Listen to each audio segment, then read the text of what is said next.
সে কি রাধে, তুই না প্রেমময়ী রাধা, প্রেমময়ীর মুখে কি কখনো অভিশাপ মানায়? আমি জানি সখী অভিশাপ মানায় না, কিন্তু এই বৃন্দাবনের কিছু কিছু লোক এমন আছে যাদের প্রতি অভিশাপ না দিয়ে আমি পারছি না। এই বৃন্দাবনের কিছু কিছু লোক আছে যারা সারাক্ষণ ষড়যন্ত্র করে কিভাবে আমাকে আর আমার বধূকে আলাদা করা যায়। সেই আলাদা যারা করতে চায় আমি তাদের প্রতি অভিশাপ দেব। আমার পরামিত বধূকে যারা করিয়া দেয় পরগ, আমার পরামিত বধূকে যারা করিয়া দেয় পরগ, দিন দুপুরে পড়ে বাড়ি ঘর। শুনলেন রাজনী কি বললেন? বললেন দিন ও দুপুরে যেন তাদের পড়ে বাড়ি ঘর। মানে রাজনী বললেন যে যে মানুষরা আমার থেকে আমার বধূকে আলাদা করে দিতে চায় সেই ব্যক্তিদের বাড়ি যেন দিন দুপুরে উড়ে যায়। এটা মানে একটা হাস্যকর বিষয় না? ধরুন আপনার কোনো শত্রু আছে, আপনি অভিশাপ দিলেন যে সেই শত্রুর বাড়ি যেন পুড়ে যায়। সকালে দুপুরে বিকেলে সন্ধ্যায় কখনো একটা পুড়লেই তো হলো নাকি? দিন দুপুর বলে নির্দিষ্ট কোনো দরকার আছে? কিন্তু রাধারানী আজকে বলছেন দিন দুপুরে যেন তার বাড়ি পুড়ে যায়। এটা হাস্যকর না? তখন ললিতা বলছে হাস্যকর বিষয়। দিন দুপুরে বাড়ি বাবা তোর শত্রুর বাড়ি কোনো একটা সময় পড়লেই তাহলে তুই দিন দুপুর বলে বেঁধে দিচ্ছিস কেন বাবা? কখন একটা পড়লেই হলো। তখন রাধারানী বলছেন সখী রে, দিন দুপুর আমি কেন বললাম জানিস? আমাদের প্রত্যেকের জন্ম হয়েছে আর একদিন মৃত্যু হবে। যেদিন আমরা জন্মগ্রহণ করেছি সেটা হলো আমাদের প্রভাতকাল, আর যেদিন আমরা এই জগতের খেলা সাঙ্গ করে চলে যাব সেটা হলো আমাদের সন্ধ্যাকাল। তাহলে জন্ম এবং মৃত্যু, প্রভাত এবং সন্ধ্যার মাঝখানে দিন দুপুর কোনটা? যৌবনকাল। তাই বলি কি সখী, আমার মতোই সেই ব্যক্তির ঘর কখন পড়বে জানিস? রাতেও নয়, সন্ধ্যায়ও নয়, রাতেও নয়, সন্ধ্যায়ও নয়, দুপুরে যেন ঘর পুড়ে যায়। রাতেও নয়, সন্ধ্যায়ও নয়, দুপুরে যেন ঘর পুড়ে যায়। রাতেও নয়, সন্ধ্যায়ও ঠিক দুপুরে, এই যৌবনকালের দুপুরে যেন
কৃষ্ণের গুণগানই করতে হবে? তাহলে এমন সম্প্রদায়ের ভাগাভাগি কারা করে? ভাগাভাগি করে না কারা? সেই সুরদাসজির একটা ভজন রয়েছে না যে প্রভুজি প্রভু মেরে অবগুণ চেতনা ধরো, শেষে বলা হচ্ছে अज्ञानी से भेद होए, ज्ञानी काहे भेद करो, प्रभु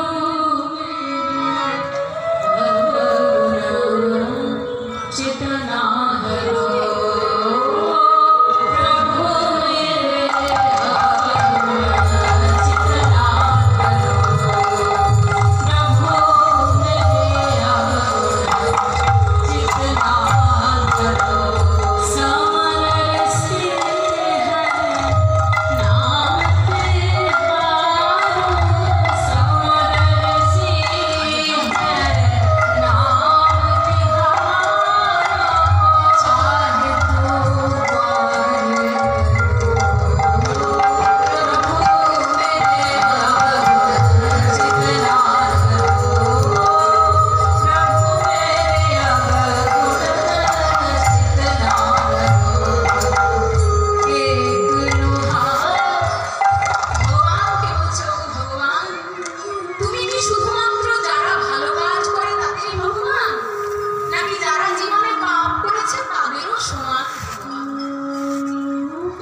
ঠাকুমা দেখেছে।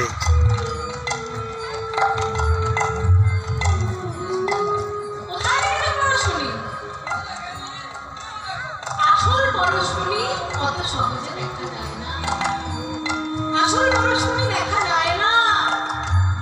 কাজেই যে জিনিস জিনিস দেখাই যায় না, সেই জিনিসের উদাহরণ দিয়ে তুমি কথা বলছো কেন? এমন জিনিসের উদাহরণ দাও যেটা সবাই দেখতে পাবে, তাহলে তো আমরা বলবো হ্যাঁ তোমার উদাহরণ কাজে ঠিক আছে।